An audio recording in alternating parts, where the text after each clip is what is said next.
அல்லாஹு தஆலாவுடைய நல்லடியார்களே, நானும் நீங்களும் விசுவாசித்திருக்கின்ற, ஈமான் கொண்டிருக்கின்ற அந்த அல்லாஹு தஆலா பல்வேறுபட்ட பண்புகளை கொண்டவனாக இருக்கின்றான். முழுமையான சிறப்பு பண்புகளாக அவை காணப்படுகின்றன. அஸ்மாவுல் ஹுஸ்னாவிலே அத்தகைய பண்புகளை நாங்கள் கண்டுகொள்கிறோம். அந்த பண்புகளுக்கு மத்தியில் மிக விசேஷமான ஒரு பண்புதான் அவனுடைய வரையறை இல்லாத, எல்லை இல்லாத, ஆழமான, நுணுக்கமான அறிவாகும். அல்லாஹு தஆலா தன்னை பற்றி குர்ஆனிலே அந்த அறிவு தனக்கு இருப்பதாக பல்வேறுபட்ட இடங்களிலே சொல்லி காட்டுகிறான். அதற்காக வேண்டி அவன் அல் ஹபீர், அல் லத்தீஃப், அல் அலீம் என்ற சொற்களை எல்லாம் பயன்படுத்துகிறான். அல் அலீம் என்றால் சாதாரணமாக அறிவுள்ளவன்.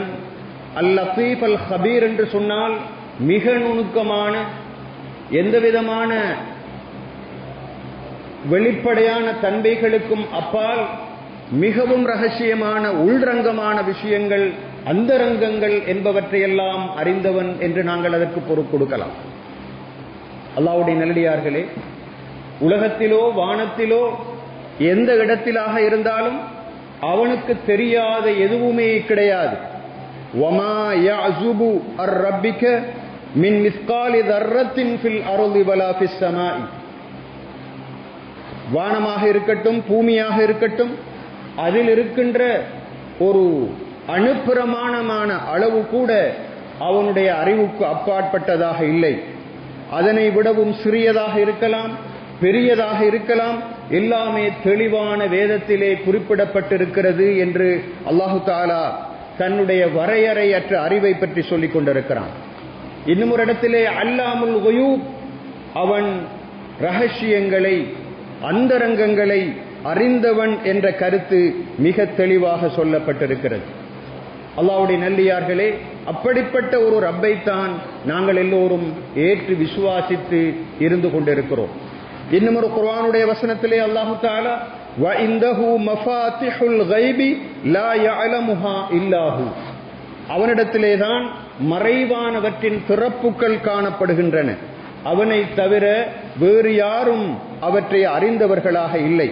வ யஅலமு மா ஃபில் பர்ரி வல் பஹர், கடலிலும் தரையிலும் கடலிலும் இருப்பவற்றை அவன் அறிந்தவனாக இருக்கின்றான் என்று சொல்லிவிட்டு, அவனுடைய அறிவு எந்த அளவு தூரம் மிகவும் நுணுக்கமாகவும் ஆழமாகவும் இருக்கிறது, அவனுக்கு தெரியாமல் உலகத்தில் எதுவுமே நடக்காது என்பதை சித்தரிக்கின்ற ஒரு முக்கியமான வசனத்தை தொடர்ந்தும் அல்லாஹு தஆலா சொல்லுகின்றான்.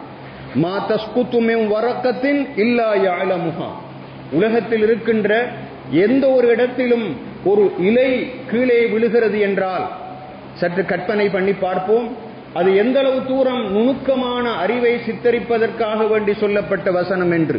முழு உலகத்திலும் எத்தனை கோடி மரங்கள் இருக்கின்றன, கோடான கோடி. அந்த ஒவ்வொரு மரத்திலும் எத்தனை கோடான கோடி இலைகள் இருக்கும் என்று கற்பனை செய்து பார்ப்போம். அந்த இலைகளில் ஏதாவது ஒன்று விழுந்தாலும் அவன் அறிந்தவனாகவே இருக்கிறான். வலா ஹப்பத்தின் ஃபீ ظுலுமாத்தில் பர், இந்த பூமியின் இருள் படலங்களுக்குள் இருக்கின்ற எந்த ஒரு வித்தாக இருந்தாலும், வலா ரத்பின் வலா யாபிஸ், அது பசுமையாக இருக்கட்டும், அது காய்ந்ததாக இருக்கட்டும், அவை அனைத்தும் தெளிவான வேதத்திலே பதிவு செய்யப்பட்டே ஒழிய வேறொன்றும் அல்ல என்ற கருத்தை அல்லாஹு தஆலா தெளிவாக சொல்லுகிறான். தன்னுடைய அறிவு எவ்வளவு விசாலமாக இருக்கிறது என்பதனை காட்டுவதற்கு அதனை விடவும் விசேஷமாக எதுவும் சொல்ல வேண்டிய அவசியம் கிடையாது. அல்லாஹ்வுடைய நல்லடியார்களே, இது முழு உலகத்திலும் இருக்கின்ற விஷயங்களை அவன் எந்த அளவு தூரம் அறிந்திருக்கிறான் என்பதற்கான சான்றாக இருக்கிறது. அதற்கு அப்பால் சொல்லுவதாக இருந்தால், ஒவ்வொரு மனிதனுடைய உள்ளத்திலும் இழையோடக்கூடிய சிந்தனைகள், கற்பனைகள் என்பவற்றையெல்லாம் அவன் அறிந்தவனாக இருக்கிறான். வயஅலமு மா துவஸ்விசு பிஹி நஃப்ஸுஹு, ஒவ்வொரு மனிதனுடைய உள்ளமும் எதனை மறைத்து வைத்துக் கொண்டு சொல்லிக் கொண்டிருக்கிறது என்பதை வெளிப்படுத்தாமல் உள்ளத்துக்குள் வைத்துக்கொண்டு மறைத்துக்கொண்டு அந்த சிந்தனைகளை, கருத்துக்களை, எண்ணங்களை வைத்திருந்தாலும் அவற்றையெல்லாம் அல்லாஹு தஆலா அறிந்தவனாக இருக்கிறான் என்று சொல்லுகிறான் என்றால், இன்று 700 கோடிக்கும் மேற்பட்ட மனிதர்கள் இந்த உலகத்திலே இருக்கிறார்கள் என்றால் அவர்களுடைய உள்ளத்துக்குள் எப்படியான சிந்தனைகள், எண்ணங்கள், கருத்துக்கள் இருக்கின்றன, அதுவும் நுணுக்கமாக இருக்கின்றன, வெளிப்படுத்தப்படாவையாக இருக்கின்றனவோ அவற்றையெல்லாம் அவன் தெரிந்தவனாக இருக்கிறான் என்று அந்த குர்ஆனுடைய வசனம் சொல்லுகிறது. வஹுவ மஅக்கும் ஐனமா குந்தும், நீங்கள் எங்கிருந்தாலும் அவன் உங்களோடு இருக்கிறான் என்று இன்னொரு வசனத்திலே சொல்லுகிறான். நாம் எதனையும் தனித்து இருந்து செய்கின்ற பொழுது ஒரு எண்ணம் வரலாம், எம்மை ரப்பு அவதானிக்கவில்லை என்று. நிச்சயமாக அப்படி அல்ல. நாங்கள் எங்கிருந்தாலும், அது இருட்டுக்குள் இருந்தாலும் என்ன, தனிப்பட்ட முறையில் இருந்தால் என்ன, கூட்டாக இருந்தால் என்ன, எந்த சந்தர்ப்பத்திலும் அவன் எங்களோடு இருந்து கொண்டிருக்கிறான் என்றால் அவனுடைய அறிவு அவ்வளவு தூரம் விசாலமாக இருக்கிறது என்பது அர்த்தமாக இருக்கிறது. யஅலமு ஹாயினத்தல் அயுன், ஒரு மனிதன் மற்றவர்களுக்கு தெரியாமல் கள்ளத்தனமாக ஒரு பார்வையை பார்க்கின்றான் என்றால் அதுதான் ஹாயினத்துல் அயுன். அதனையும் அல்லாஹு தஆலா அறிந்தவனாக இருக்கிறான். சில நேரங்களில் ஒரு மனிதன் தன்னுடைய நண்பனோடு இருக்கின்ற பொழுது ஒரு பாவமான காரியத்தை பார்ப்பான், அந்த நண்பன் தெரியாத விதத்தில் என்றால் அதனையும் அல்லாஹு தஆலா பார்த்து கொண்டிருக்கின்றான் என்று. வமா யஅலமு ஹாயினத்தல் அயுன் வமா துஃபி சுதூர், உள்ளங்கள் மறைத்துக் கொண்டிருப்பவற்றையும் அல்லாஹு தஆலா அறிந்தவனாக இருக்கிறான் என்று அல்லாஹு தஆலா தெளிவாக சொல்லுகின்றான். இன்னும் ஒரு வசனத்திலே யஅலமு சிர்ர வ அஃபா, ரகசியத்தை மாத்திரமல்ல. ரகசியம் என்றால் 2 பேர் சத்தமிடாமல் பரஸ்பரம் ரகசியமாக பேசிக் கொண்டிருப்பதற்குத்தான் சிர்ரு என்று தப்சீராசிரியர்கள் விளக்கம் சொல்கிறார்கள். அஃபா என்றால் என்ன? ஒரு மனிதன் தனித்த நிலையில் இருக்கின்ற பொழுது மற்றவர்களுக்கு காட்டிக்கொள்ளாமல் செய்கின்ற வேலை அல்லது உள்ளத்திலே உதயமாகின்ற எண்ணம், இவற்றையெல்லாம் அல்லாஹு தஆலா அறிந்தவனாக இருக்கிறான் என்பதுதான் விளக்கம் என்று சொல்லுகிறார்கள். அல்லாஹ்வுடைய நல்லடியார்களே, எமது உள்ளத்திலே இழையோடுகின்ற ஒவ்வொரு எண்ணத்தையும் அவன் அறிந்தவனாக இருக்கிறான். நாம் மொழிகின்ற ஒவ்வொரு வார்த்தையையும் அவன் தெரிந்தவனாக இருக்கின்றான். எங்களுடைய செயல்களை, எங்களுடைய பார்வையை, எல்லாவற்றையும் அறிந்தவனாக இருக்கின்றான். அப்படிப்பட்ட ரப்பாக அவன் இருக்கிறான் என்பதை நாங்கள் விசுவாசித்திருக்கிறோம். சற்று கற்பனை செய்து பாருங்கள், அவன் எவ்வளவு பெரிய அறிவாளி என்று. அது மாத்திரமல்ல, அவன் தன்னுடைய மலக்குகளுக்கும் தான் விரும்பிய சில பகுதிகளை அறிவாக கொடுக்கின்றான். இது யத்தலக்கல் முத்தலக்கியானி அனில் யமீனி வ அனிஷ் ஷிமாலி கஈத், ஒவ்வொரு மனிதனுடைய வலது புறத்திலும் இடது புறத்திலும் இருந்து கொண்டு அந்த 2 பேரும் அதனை பதிவு செய்து கொண்டிருக்கிறார்கள். மா யல்ஃபிலு மின் கௌலின் இல்லா லதைஹி ரகீபுன் அதீத், அல்லாஹு தஆலா அறிந்தவனாக இருக்கிறான். ஆனால் பதிவுக்காக வேண்டி தன்னுடைய மலக்குகளை நியமித்திருக்கின்றான். அவர்களை பொறுத்தவரையில் ஒரு மனிதன் ஒரு வார்த்தையை வெளியே துப்பினாலும், வெளியே அவன் வெளிப்படுத்தினாலும் அதனையும் அவர்கள் பதிந்து கொள்வார்கள் என்று குர்ஆனிலே அல்லாஹ் சொல்லுகிறான். அல்லாஹ்வுடைய நல்லடியார்களே, ஒவ்வொரு செயலுக்கும், ஒவ்வொரு எண்ணத்துக்கும், ஒவ்வொரு வார்த்தைக்கும் பெருமதி இருக்கிறது, உயிர் இருக்கிறது. அது மதிப்பீடு செய்யப்படுகிறது, அது பதிவு செய்யப்படுகிறது. அதற்காக ஏன் அவ்வாறு செய்யப்படுகிறது? ஏன் அல்லாஹு தஆலா அறிந்தவனாக இருக்கிறான்? மலக்குகளை போட்டு ஏன் பதிவு செய்கின்றான்? இதெல்லாம் ஒரு கேள்வியா? நிச்சயமாக அந்த கேள்விக்கு அங்கு விடை இருக்கிறது. ஏன் பதிவு இருக்கிறது என்றால், இந்த பதிவுகள் கவனமாக செய்யப்பட்டு விசாரணைக்காக நாளை மறுமை நாளில் எடுத்து வரப்படும். யா புனைய, லுக்மான் அலைஹிஸ்ஸலாம் அவர்கள் தன்னுடைய மகனை பார்த்து சொல்கிறார்கள், என்னுடைய அருமை மகனே, நிச்சயமாக இன் தக்கு மிஸ்கால ஹப்பத்தின் மின் ஹர்தலின், ஒரு கடுகு பிரமாணமான ஒரு செயலாக இருந்தாலும், ஃபதகுன் ஃபீ ஸஹ்ரத்தின், அது ஒரு கல்லில் தான் இருந்தாலும், அவு ஃபிஸ் ஸமாவாத்தி வல் அர்த், அல்லது வானங்களில் பூமியில் இருந்தாலும், யஅதி பிஹல்லாஹ், அவற்றையெல்லாம் அல்லாஹு தஆலா எடுத்து வருவான் என்று அல்லாஹு தஆலா குர்ஆனிலே சொல்கிறான். எனவே பதிவு எதற்காக, அல்லாஹ்வுடைய அறிவு எதற்காக என்று கேட்டால், அவற்றையெல்லாம் வைத்து விசாரிப்பதற்காக. அந்த விசாரணை மன்றம் மிகவும் கவனமாக இடம்பெறும் என்பதை எங்களுக்கு தெரிவிப்பதற்காக அவன் இந்த விஷயங்களை குர்ஆனிலே சொல்லுகின்றான். நாளை மறுமை நாளிலே இந்த பட்டோலைகளிலே எமது நன்மைகள் பதிவு செய்யப்பட்டு அங்கு விசாரணைக்காக கொண்டு வரப்படுகின்ற பொழுது நாம் எல்லோரும் பார்த்து சொல்லுவோமாம், மாலி ஹாதல் கிதாபி லா யுகாதிரு சகீரத்தன் வலா கபீரத்தன் இல்லா அஹ்சாஹா, இந்த வேதத்துக்கு, இந்த பதிவுகளுக்கு என்ன நடந்து விட்டது? இந்த பதிவு ஏடுகளுக்கு என்ன நடந்து விட்டது? சிறியது பெரியது எதனையும் விட்டு வைக்காமல் அந்த பதிவு நடந்திருக்கிறதே என்று நாமே ஆச்சரியப்படக்கூடிய அளவு. நாம் எவ்வளவு வருஷங்களுக்கு முன்னால் ஒரு காரியத்தை செய்திருப்போம், ஒரு கண் சிமிட்டலை செய்திருப்போம், ஒருவரை பார்த்து நாங்கள் பரிகசித்திருப்போம், அதனை நாங்கள் மறந்திருப்போம். ஆனாலும் கூட அது அங்கே பதிவுக்காக வேண்டி இடம் பெற்றிருக்கும் என்பதை ஒமையாமல் மிஸ்கால தர்ரத்தின் கைரன் யாரா, யாராவது ஒருவர் ஒரு அணுப்பிரமாணமான அளவு நன்மை செய்திருந்தாலும் அதனையும் அவர் கண்டுகொள்வார், அணுப்பிரமாணமான அளவு தீமை செய்திருந்தாலும் அதனையும் கண்டுகொள்வார் என்றுதான் அங்கு குர்ஆனிலே அல்லாஹு தஆலா சொல்லுகிறான். அவனுடைய அறிவு, அந்த மலக்குகளுடைய பதிவு, இது எல்லாம் வீணுக்காக அல்ல. மனிதனுடைய வாழ்க்கை என்பது கேளிக்கையோ வெறும் கூத்தோ கும்மாளமோ அல்ல, மிருகத்தை போன்று வாழுவதற்காக வேண்டி அல்ல. மனிதனுடைய ஒவ்வொரு செயல்களும் கவனிக்கப்பட்டுக் கொண்டிருக்கின்றன, ஒவ்வொரு செயலும் பதிவு செய்யப்பட்டுக் கொண்டிருக்கிறது. ஏன்? நாளை மறுமையிலே அந்த விசாரணைக்காக வேண்டி கொண்டு வர வேண்டும் என்பதற்காக. எனவே எமது ஒவ்வொரு தொடுகையும், எங்களுடைய கண் சிமிட்டலும், எங்களுடைய ஒவ்வொரு பாடி லாங்குவேஜும் கூட, எமது உடல் மொழிகளும் கூட பதிவு செய்யப்படுகின்றன என்பதை கவனத்திலே கொள்ள வேண்டும். அல்லாஹு தஆலா சூரத்துல் ஹுமஸாவிலே பின்வருமாறு சொல்லுகின்றான், வைலுல்லி குல்லி ஹுமஸத்தில் லுமஸா. ஹுமஸா என்றால் என்ன, லுமஸா என்றால் என்ன? ஹமஸ என்று சொல்லுகின்ற பொழுது குறை கூறுவது, குத்து வார்த்தைகள் பேசுவது, மற்றவர்களை பற்றி புறம் பேசுவது, இதுதான் ஹுமஸா. லுமஸா என்றால் என்ன? மற்றவர்களை பார்த்து கண் சாடை காட்டுவது, தன்னுடைய உடல் மொழிகளால் மற்றவர்களை அவமதிப்பது. அது கையால் சைக்கினை செய்வதாக இருக்கலாம், கண்டினால் மற்றவர்களை இழிவுபடுத்துவதாக இருக்கலாம். இந்த இரண்டு வேலைகளிலும் ஈடுபடுபவர்களுக்கு வைலுல்லி குல்லி ஹுமஸத்தில் லுமஸா. இந்த ரெண்டு வகையான ஹுமஸாவுக்கும் லுமஸாவுக்கும் மிக அதிகமாக இந்த கர்மத்திலே ஈடுபட்டுகின்றவர்களை பொறுத்தவரையில் நாளை மறுமையிலே அவர்களுக்கு வயல் இருக்கிறது என்று குர்ஆன் சொல்லுகிறது. நிச்சயமாக ஒவ்வொரு மனிதனுடைய அங்க அசைவுகளையும், கண் சிமிட்டல்களையும், அவனுடைய உடல் மொழிகளையும் அல்லாஹு தஆலா பதிவு செய்து கொண்டிருக்கிறான் என்பதற்கு அதுவே பெரிய ஆதாரமாக காணப்படுகிறது.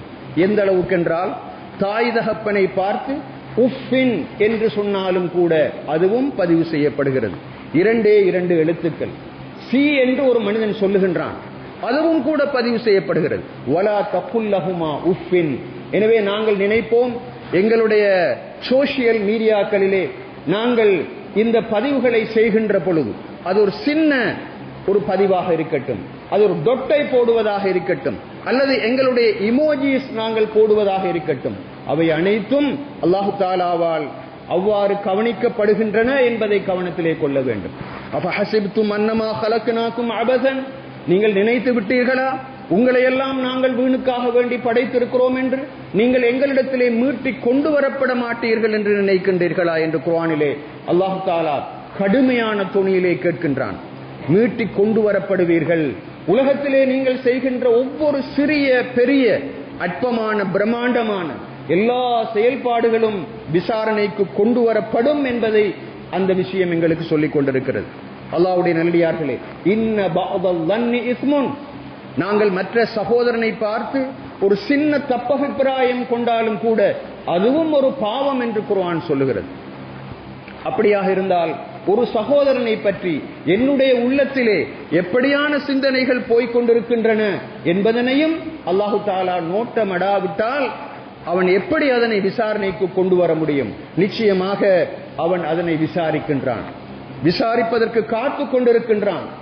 நாம் நினைத்து கொண்டிருக்கிறோம் அவையெல்லாம் காற்றிலே பறந்து விட்டன, மறக்கடிக்கப்பட்டு விட்டன, யாரும் அதனை கண்டுகொள்ளவில்லை என்று நாங்கள் நினைக்க முடியாது. எந்த அளவுக்கு என்றால், ரசூல் ஸல்லல்லாஹு அலைஹி வஸல்லம் அவர்கள் சொன்னார்கள், ஒரு மனிதனை நாங்கள் ஒரு பொறுப்புக்கு நியமிக்கின்றோம், ஒரு மனிதனை நாங்கள் ஒரு பொறுப்புதாரியாக நியமிக்கின்றோம், ஒரு அதிகாரியாக, ஒரு ஆமிலாக, ஒரு பொறுப்புதாரியாக நியமிக்கின்றோம். அவன் வகதமனா மிஹ்யதன் ஃபமா ஃபௌகஹா.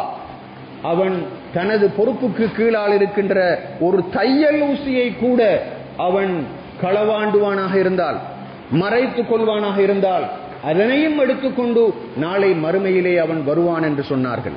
மிகவும் நுணுக்கமான ஒரு விஷயம். ஒரு மனிதன் கையிலே வைத்திருக்கின்ற பெரிய ஆயுதத்தை பற்றி சொல்லவில்லை, அவன் களவெடுத்த ஒரு பெரிய வீட்டை பற்றி சொல்லவில்லை, அவன் ஹெக்டேர் கணக்கிலே திருடிய நிலங்களை பற்றி சொல்லவில்லை. சொல்லப்படுவது மிஹ்யா. மிஹ்யா என்றால் தைப்பதற்காக வேண்டி பயன்படுத்தப்படுகின்ற ஊசி என்பது அர்த்தம். பொறுப்புதாரிகளாக இருப்பவர்கள், இது சஹீஹ் முஸ்லிமிலே பதிவு செய்யப்பட்ட ஒரு ஹதீஸ், அவர்கள் பொது சொத்திலே இருந்து, வக்ஃப் சொத்திலிருந்து ஒரு சின்ன ஊசியை கூட திருடுவார்களாக இருந்தால், மறைத்துக் கொள்வார்களாக இருந்தால், அதனையும் எடுத்துக்கொண்டு அவர்கள் வருவார்கள் என்ற கருத்து ரசூல் ஸல்லல்லாஹு அலைஹி வஸல்லம் அவர்களால் சொல்லப்பட்டிருக்கிறது. அல்லாஹ்வுடைய நல்லடியார்களே, இன்னும் ஒரு ஹதீஸிலே ரசூல் ஸல்லல்லாஹு அலைஹி வஸல்லம் அவர்கள் சொன்னார்கள், ஒரு மனிதன் வுது செய்கின்றான் தன்னுடைய வீட்டிலே, அவன் பள்ளிவாயலை நோக்கி அல்லாஹ்வுடைய திருப்திக்காக வேண்டி, ஜமாஅத்துடைய தொழுகைக்காக வேண்டி ஒரு இரண்டு எட்டை எடுத்து வைத்து போய்த்துக் கொண்டிருக்கிறான் என்று வைத்துக் கொண்டால், ஒவ்வொரு எட்டுக்காக வேண்டியும் அவனுடைய தர்ஜா ஒன்று உயர்த்தப்படும், அவனுடைய பாவம் ஒன்று மன்னிக்கப்படும் என்று சொன்னார்கள். சுப்ஹானல்லாஹ், அல்லாஹு தஆலா இவ்வளவு பெரிய அறிவாளி. ஒவ்வொரு எட்டுக்கும் பெருமதி இருக்கிறது, ஒவ்வொரு கால் எட்டுக்கும் அங்கே பெருமதியும் மதிப்பும் வழங்கப்படுகிறது என்பதனை அதன் மூலமாக நாங்கள் தெரிந்து கொள்கிறோம். அல்லாஹ்வுடைய நல்லடியார்களே, இந்த பிரபஞ்சத்தை அல்லாஹு தஆலா அற்புதமாக படைத்திருக்கிறான். சப்பிஹிஸ்ம ரப்பிக்கல்லதீ خلق فسوى والذي قدر فهدى. அல்லாஹு தஆலா மிகவும் தூய்மையானவன். அவன்தான் படைத்திருக்கின்றான், மாத்திரமல்ல சீராகவும் படைத்திருக்கின்றான். خلق فسوى, அந்த அளவு தூரம் நுணுக்கமாக கவனமாக திட்டமிடப்பட்டு பிரபஞ்சத்தின் ஒவ்வொரு அங்கமும் அல்லாஹு தஆலாவால் இயக்குவிக்கப்பட்டுக் கொண்டிருக்கின்றன. அல்லாஹ்வுடைய நல்லடியார்களே, விஞ்ஞானத்திலே கயாஸ் தியரி என்று ஒன்று இருக்கிறது. கயாஸ் தியரி என்றால் என்ன? அதற்கு விளக்கம் சொல்லுகின்ற விஞ்ஞானிகள் பின்வருமாறு சொல்லுவார்கள். ஒரு வண்ணத்து பூச்சி சிறகடிக்கிறது என்று வைத்துக் கொண்டால், அந்த வண்ணத்து பூச்சியினுடைய சிறகு இருக்கிறது, அதனால் அடிக்கப்படுகின்ற பொழுது அந்த அதாவது வளிமண்டலத்திலே ஏற்படுகின்ற ஒரு அதிர்வு, ஒரு மாற்றம், சில நேரங்களில் உலகத்தில் ஒரு பூகம்பத்தை கூட ஏற்படுத்தக்கூடிய அளவுக்கு தாக்கம் மிக்கது என்று சொல்கிறார்கள். உலகத்தில் எத்தனை பறவைகள் பறந்து கொண்டிருக்கின்றன, எத்தனையோ வகையான பூச்சிகள் பறந்து கொண்டிருக்கின்றன, அவை அனைத்தும் அல்லாஹ்வுடைய படைப்பினங்கள். கயாஸ் தியரி என்ன சொல்கிறது? உலகத்தில் இருக்கின்ற ஒவ்வொரு பொருளினுடைய ஒவ்வொரு அசைவுக்கும் ஒரு தாக்கம் இருக்கிறது, ஒரு பெருமதி இருக்கிறது, ஒரு உயிர் இருக்கிறது என்ற கருத்தை தான் அந்த கயாஸ் தியரி சொல்லிக் கொண்டிருக்கிறது. அல்லாஹ்வுடைய நல்லடியார்களே, உலகத்தில் மனிதனுடைய ஒவ்வொரு செயல்பாடும் அப்படித்தான். பிரபஞ்சத்தில் இருக்கின்ற ஒவ்வொரு இலையும் அசைகிறது என்றால், ஒவ்வொரு பறவையும் தன்னுடைய இறக்கையை தட்டி கொண்டிருக்கிறது என்றால், அந்த ஒவ்வொரு செயல்பாடும் பெருமதி மிக்கது, உயிர் உள்ளது என்பதை நாங்கள் கவனத்திலே கொள்ள வேண்டும். ரசூல் ஸல்லல்லாஹு அலைஹி வஸல்லம் அவர்கள் எந்த அளவு சொன்னார்கள் என்றால், ஒரு மனிதன் பேசுகின்ற பொழுது பொய் பேசுவானாக இருந்தால், யுபாயிதுல் மலக்கு அன்ஹு மீலன் மின் நத்னி மா ஜாஅ பிஹி, அவன் சொன்ன பொய்யின் காரணமாக, அவனுடைய வாயிலிருந்து வெளிப்பட்ட அந்த நாற்றத்தின் காரணமாக அவனுக்கு பக்கத்தில் அருகில் நிற்க முடியாமல் அவனுக்கு பாதுகாப்பாக நியமிக்கப்பட்டிருக்கின்ற மலக்கு நிச்சயமாக ஒரு மைல் தூரம் விலகி விடுவார் என்று ஸல்லல்லாஹு அலைஹி வஸல்லம் அவர்கள் சொன்னார்கள். ஒரு மனிதன் ஒரு வார்த்தையை, பொய் வார்த்தையை மொழிகின்றான். நீங்கள் ஒரு மனிதனிடத்திலே ஒரு கேள்வியை கேட்கிறீர்கள், நீ இன்று இந்த காரியத்தை செய்தாயா என்று. உண்மையில் அவன் செய்திருப்பான், ஆனால் அவன் இல்லை என்று சொல்லுவான். அதிலே 3 எழுத்துக்கள் தான் இருக்கின்றது. ஆனாலும் கூட அந்த வார்த்தைக்குரிய பெருமதி என்னவென்றால், அவனை விட்டும் ரஹ்மத்துடைய மலக்குகள் ஒரு மைல் தூரம் போய்விடுகிறார்கள் என்றால், அந்த ஒரு வார்த்தைக்கு இருக்கின்ற அந்த பெருமதியை நீங்கள் பாருங்கள். இதே போன்றுதான் மற்றவர்களை பற்றி அபாண்டம் சுமத்துவது, ஹதீசுல் இஃப்க் என்று நாங்கள் சொல்லுவோம். ரசூல் ஸல்லல்லாஹு அலைஹி வஸல்லம் அவர்களுடைய காலத்திலே ஆயிஷா நாயகி ரலியல்லாஹு அன்ஹா அவர்களுக்கு எதிராக மேற்கொள்ளப்பட்ட அந்த மிகப்பெரிய அபாண்டம், அந்த அபாண்டத்திலே எத்தனையோ பேர் சம்பந்தப்பட்டார்கள். அல்லாஹ்வுடைய நல்லடியார்களே, ஒரு மனிதன் அபாண்டம் பேசிக் கொண்டிருக்கின்ற சந்தர்ப்பத்தில் நாம் பக்கத்திலிருந்து ஏதோ ஒரு வகையில் அதற்கான அனுமதியை கொடுப்போமாக இருந்தால், அது ஒரு பாடி லாங்குவேஜால் கொடுக்கப்படுமாக இருந்தாலும் கூட, நாம் நிச்சயமாக அந்த மனிதனுடைய அந்த குற்றத்திலே பங்கெடுக்கின்றோம் என்பதை கவனத்திலே கொள்ள வேண்டும். அல்லாஹ்வுடைய நல்லடியார்களே, ஒரு வார்த்தை, ஒரு சொல் எவ்வளவு பெரிய தாக்கத்தை ஏற்படுத்தும் என்பதை கவனத்திலே கொள்ள வேண்டும். தற்போது நாங்கள் டெங்கு நுளம்பை பற்றி பேசிக் கொண்டிருக்கிறோம். ஒரு நுளம்புதான் ஒரு மனிதனை கடிக்கிறது. ஆனால் நாம் யோசிக்கவில்லை, நாம் போடுகின்ற அந்த சிரட்டை அல்லது யோகட் கப் என்பது ஒரு இடத்திலே நாங்கள் வீசிவிட்டு போகின்றோம், அதற்குள் தண்ணீர் நிறைகிறது, அதன் மூலமாக ஒரு நுளம்பு உற்பத்தியாகிறது. மிகவும் அற்பமான ஒரு படைப்பு. அது சென்று ஒரு மனிதனை கடிக்கிறது. ஆனாலும் கூட அந்த மனிதனுக்கு டெங்கு நோய் ஏற்படுகிறது என்று வைத்துக் கொண்டால், அவன் அதன் மூலமாக இறக்கிறான் என்றால், அவன் ஒரு குடும்பத்திலே இருக்கின்ற ஒரு முக்கியஸ்தனாக இருக்கட்டும் என்று வைத்துக் கொள்வோம், அதனால் அந்த குடும்பத்துக்கு எவ்வளவு பெரிய பாதிப்பு. நான் ஒரு சிரட்டையை, ஒரு சாதாரணமான ஒரு யோகட் கப்பை அல்லது ஒரு பாத்திரத்தை பாதையிலே வீசிவிட்டு போகின்றேன். ஆனால் அதனுடைய பாரதூரத்தை பற்றி நான் யோசிப்பதில்லை. அது எவ்வளவு தூரத்திற்கு பயங்கரமான ஒரு இழப்பை ஏற்படுத்தியது என்று சிந்திப்பதில்லை. நான் பாதையிலே செல்லுகின்ற பொழுது ஒரு துருப்பிடித்த ஒரு ஆணியை வீசிவிட்டு போகின்றேன். அந்த நேரத்திலே ஒரு மனிதனுடைய காலிலே அது குத்துகிறது. அந்த மனிதன் ஒரு சீனி வியாதிக்காரன் என்று வைத்துக் கொண்டால், நான் வீசியது ஒரு மிகவும் பாரம் குறைந்த ஒரு பொருள், அவனுடைய கால் வெட்டப்படுகிறது. அதன் மூலமாக அவன் அதற்கு பிறகு நடைப்பணமாக மாறுகின்றான் என்று வைத்துக் கொள்வோம். அதற்கு பிறகு அவனுடைய வாழ்க்கை இறுதியிலே அழிவிலே முடிகிறது என்று வைத்துக் கொண்டால், நான் செய்தது எவ்வளவு பெரிய குற்றம் என்பதை நாங்கள் கவனத்திலே கொள்ள வேண்டும். அல்லாஹ்வுடைய நல்லடியார்களே, ஒரு தடவை ஒருவர் ஒரு கருத்தை சொன்னார். ஒரு மனிதன் பஸ்ஸிலே பிரயாணம் செய்து கொண்டிருக்கிறான். அந்த நேரத்திலே பஸ்ஸின் கண்ணாடியின் வழியாக வெளியே துப்புகின்றான். யார் பாதையில் போகின்றார்கள் என்பதனை அவன் பார்க்கவில்லை. இப்போது துப்பியதன் காரணமாக வெளியே அந்த உமிழ்நீர் சென்று பாதையில் சென்று கொண்டிருந்த ஒரு மனிதனுடைய மேலிலே உடம்பிலே படுகிறது. அந்த நேரத்திலே பஸ் நிறுத்தப்படுகிறது. அந்த மனிதன் உடனடியாக பஸ்ஸுக்குள் ஏறி இந்த மனிதனுக்கு கடுமையாக அடித்து அவன் கொலை செய்யப்பட்டான் என்று அந்த உதாரணத்தை அவர் எனக்கு சொன்னார். இது எதனை காட்டுகிறது? என்னுடைய வாயிலிருந்து வெளிப்பட்ட ஒரு சிறிய உமிழ்நீர் என்னுடைய உயிரையே பாதிக்கிறது என்றால், அல்லாஹ் பாதுகாக்க வேண்டும், எவ்வளவு பெரிய தாக்கம் அதற்கு இருக்கிறது என்பதை நாங்கள் கவனத்திலே கொள்ள வேண்டும். அல்லாஹ்வுடைய நல்லடியார்களே, எனவே நாம் யோசிக்க வேண்டும். அல்லாஹு தாலா எங்களை பார்த்து கொண்டிருக்கிறான். அதற்குத்தான் நாம் இஹ்சான் என்று சொல்வோம், அதற்குத்தான் நாங்கள் முராகபா என்று சொல்வோம், இதற்குத்தான் நாங்கள் தக்வா என்று சொல்லுகிறோம். மைண்ட்ஃபுல்னஸ் என்று ஆங்கிலத்திலே சொல்லுவார்கள், அக்கௌண்டபிலிட்டி என்று சொல்லுவார்கள். அல்லாஹு தாலா என்னை பார்த்து கொண்டிருக்கிறான். நான் பேசுகின்ற ஒவ்வொரு வார்த்தையும் அவனால் அவதானிக்கப்பட்டுக் கொண்டிருக்கிறது. மலக்குகள் பார்த்து கொண்டிருக்கிறார்கள். அன் தஅபுதல்லாஹ கஅன்னக தராஹு ஃபஇல்லம் தகுன் தராஹு ஃபஇன்னஹு யராக என்று ரசூலுல்லாஹி ஸல்லல்லாஹு அலைஹி வஸல்லம் அவர்கள் சொல்லி காட்டினார்கள். எனவே அல்லாஹ்வுடைய நல்லடியார்களே, நாம் மிகவும் ஜாக்கிரதையாக இருக்க வேண்டும், கவனமாக இருக்க வேண்டும். எனது ஒவ்வொரு எட்டுக்கும் பெருமதி இருக்கிறது, எனது ஒவ்வொரு வார்த்தைக்கும் உயிர் இருக்கிறது, என்னுடைய உள்ளத்திலே இளையோடக்கூடிய ஒவ்வொரு சிந்தனைக்கும் பின்புலம் இருக்கிறது, அது தாக்கத்தை விளைவிக்கும். நாளை மறுமையிலே அல்லாஹு தாலா சொல்லுகின்றான், நலஉல் மவாசீனல் கிஸ்த் லியௌமில் கியாமா ஃபலா துதுலமு நஃப்சுன் ஷைஆ. நாளை மறுமையிலே நாங்கள் மிகவும் நீதியான தராசுகளை ஏற்படுத்துவோம். நிச்சயமாக எந்த ஒரு ஆத்மாவும் அநீதிக்கு உள்ளாக்கப்பட மாட்டாது. வ இன் கான மிஸ்கால ஹப்பத்தின் மின் ஹர்தலின், அது கடுகு பிரமாணமான அளவாக இருந்தாலும் அத்தைனா பிஹா, அதனை நாங்கள் எடுத்துக்கொண்டு வருவோம். வகஃபா பினா ஹாசிபீன், விசாரிப்பவர்களாக நாங்கள் இருப்பது மிகவும் போதுமானது என்று அல்லாஹு தாலா சொல்லுகிறான். எனவே அல்லாஹ்வுடைய நல்லடியார்களே, நாம் எப்போதும் ஜாக்கிரதையாக சிந்தனையோடு முன் யோசனையோடு தான் எல்லாவற்றிலும் இறங்க வேண்டும். நான் செய்கின்ற ஒவ்வொரு செயலுக்கும் தாக்கம் இருக்கிறது, நாம் பேசுகின்ற ஒவ்வொரு வார்த்தைக்கும் ஒரு பெரிய தாக்கம் இருக்கிறது. என்னுடைய கருத்துக்கள், என்னுடைய சிந்தனைகள், குறிப்பாக இந்த AI தொழில்நுட்பம் இவ்வளவு தூரம் வளர்ந்திருக்கின்ற இந்த காலத்திலே, அதே போன்று இந்த மீடியாவை பொறுத்தவரையில் இந்த அளவு தூரம் உச்சகட்டத்தை அடைந்திருக்கின்ற காலத்திலே டிஜிட்டல் கரன்சி என்று சொல்லிக் கொண்டிருக்கிறார்கள். அதன் மூலமாக எத்தனையோ பேர் ஏமாற்றப்படுகிறார்கள். இப்படியான யுகத்திலே நாம் அல்லாஹ்வுடைய அந்த பயத்தை, அச்சத்தை மனதில் இருத்தியவர்களாக எமது வாழ்க்கையை ஒழுங்கு பண்ணிக் கொள்வதற்கு வல்ல நாயன் எம் அனைவருக்கும் கிருபை செய்வானாக.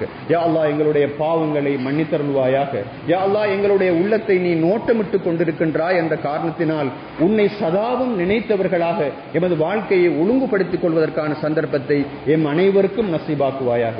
யா அல்லாஹ், பலஸ்தீன அந்த பிரதேசத்திலே எங்களுடைய சகோதர சகோதரிகள், சிறு பிள்ளைகள், வயோதிபர்கள், நோயாளிகள் எல்லாம் மிக பெரும் கஷ்டங்களோடும் துன்பங்களோடும் வாழ்ந்து கொண்டிருக்கிறார்கள்.